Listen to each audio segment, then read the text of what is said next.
Hello बच्चों, चलिए प्रश्न देखते हैं। प्रोटिस्टा तथा मोनेरा में किस प्रकार से जनन होता है। आइए जान लेते हैं हमारे प्रश्न की मुख्य अवधारणा। हमें बताना है प्रोटिस्टा व मोनेरा ये क्या है। प्रोटिस्टा और मोनेरा जगत है, इनमें जनन का प्रकार हमें बताना है, किस प्रकार का जनन होता है। ठीक है, सबसे पहले बात करेंगे प्रोटिस्टा की।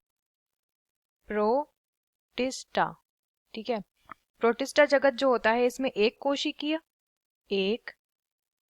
कोशिकीय यूकैरियोट यूकैरियोटिक ठीक से लिख लेंगे, एक कोशिकीय और यूकैरियोटिक जीव इसके अंतर्गत आते हैं। तो इसमें कौन कौन आता है। प्रोटोजोआ इसमें आते हैं, साथ ही साथ डाइटम इसमें आते हैं और शैवाल भी इसी के अंतर्गत आते हैं।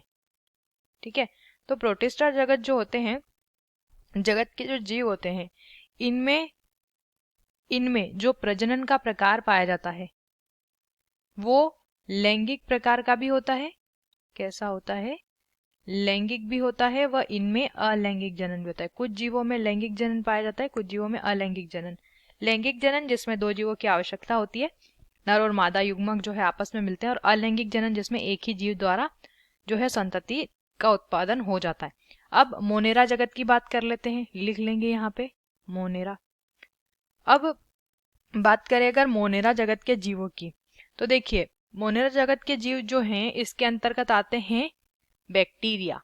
कौन आते हैं।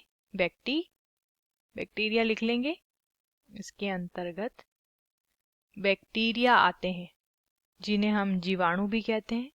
तो इस प्रकार के जो जीव रहते हैं, इन जीवों के अंदर ये कैसे होते हैं। प्रोकैरियोटिक ये होते हैं, प्रोकैरियोटिक